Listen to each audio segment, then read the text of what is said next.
તારીખ 21/6/26 ગઈકાલના રોજ સવારે 7:30 વાગ્યાની આસપાસ સુલેખાબેન રાકેશભાઈ મથુરાએ કરીને જે બેન ફરિયાદ આપી છે, તો તેમના પતિ રાકેશ કુમાર અર્જુન પ્રસાદ કરીને જે છે એ સવારે 7:30 વાગે રૈયાધાર પાસે મજૂરોને લેવા માટે જતા હોય, મજૂરોને કામ કરવા માટે મજૂરોને લેવા ગયેલા હોય તે દરમિયાન આમ્રપાલી સિટી સેન્ટર પાસે એક વરના કાર જેનો નંબર GJ1KZ 2911ની પૂર ઝડપે ગફલત ભરી રીતે ચડાવી લાવી અને આ ફરિયાદીના પતિ રાકેશ કુમારને મોટરસાયકલ લઈને જતા હોય તેમનામાં એક્સિડન્ટ કરી અને રાકેશભાઈને ગંભીર ઈજાઓ માથામાં થયેલી, હેમરેજ થયેલું, તેમજ હાથના પગે પણ ઈજાઓ થયેલી, જે બાબતની ફરિયાદ ગાંધીગ્રામ પોલીસ સ્ટેશનમાં દાખલ કરવામાં આવેલી છે.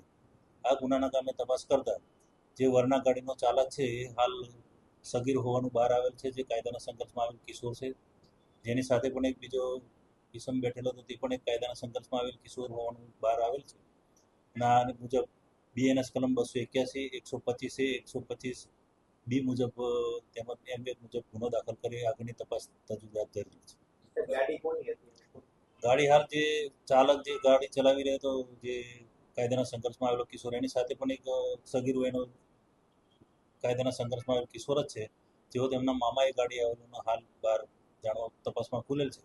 અને આગળની તપાસમાં જે પણ ખુલશે અને જેને પણ ગાડી આપી છે તેના વિરુદ્ધ પણ FIR મુજબ કાર્યવાહી કરવામાં આવશે. સર, ગઈકાલે એવી વાત હતી ફરિયાદ નોંધી ગુનાની ત્યાં સુધી કે જે કાર ચાલક સગીર છે તેના પિતા વિરુદ્ધ પણ મુદ્દાસ તો પોલીસ ઉપર કઈ દબાણ નથી કે પિતા ઉપર ના, પિતા એ તપાસમાં હાલ તપાસ ચાલી રહી છે. તપાસમાં એવું પણ થોડું ખુલવા પામેલ છે કે એના પિતાને જાણ પણ નથી, અને જો એના પિતાને જાણ હશે તો એના પિતા વિરુદ્ધ પણ કાર્યવાહી કરવામાં આવશે.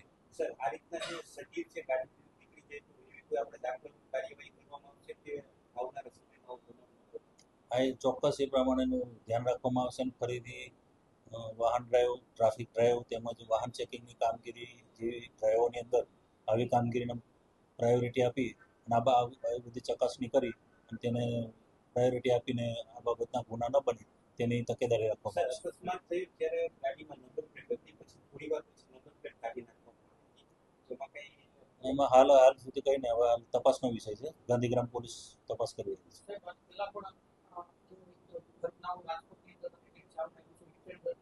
વારંવાર મહિનામાં 2 થી 3 એવી ઘટનાઓ સામે આવે છે. આમાં કોઈ દાખલા રૂપ જેમ કે અવારનવાર આ પ્રકારની જે સામાન્ય માણસો હોય છે તેમના જીવ જાય છે. રાજકોટ શહેર પોલીસ તરફથી પૂરો પ્રયત્ન રહે છે કે આવા અકસ્માતો નિવારી શકાય. આવા અકસ્માતોમાં જે બેફામ રીતે ચાલતા લોકોના છે એ લોકો વિરુદ્ધ કાર્યવાહી પણ કરવામાં આવે છે. છાસવારે ટ્રાફિક ડ્રાઈવ આપવામાં આવે છે, છાસવારે વાહન ચેકિંગ પણ કરવામાં આવે છે. ઘણા ઇસમો વિરુદ્ધ કાર્યવાહી કરવામાં આવે છે, તે લોકોને મેમો પણ આપવામાં આવે છે, તેઓ વિરુદ્ધ ગુના પણ દાખલ કરવામાં આવે છે. તેમ છતાં પણ આવા કોઈક સગીર વયના બાળકો પોતે પોતાના ઘરેથી વાહન લઈને નીકળી જતા હોય છે, તો તેઓ વિરુદ્ધ વધુમાં વધુ કાર્યવાહી કરવા માટે રાજકોટ પોલીસ સજ્જ છે.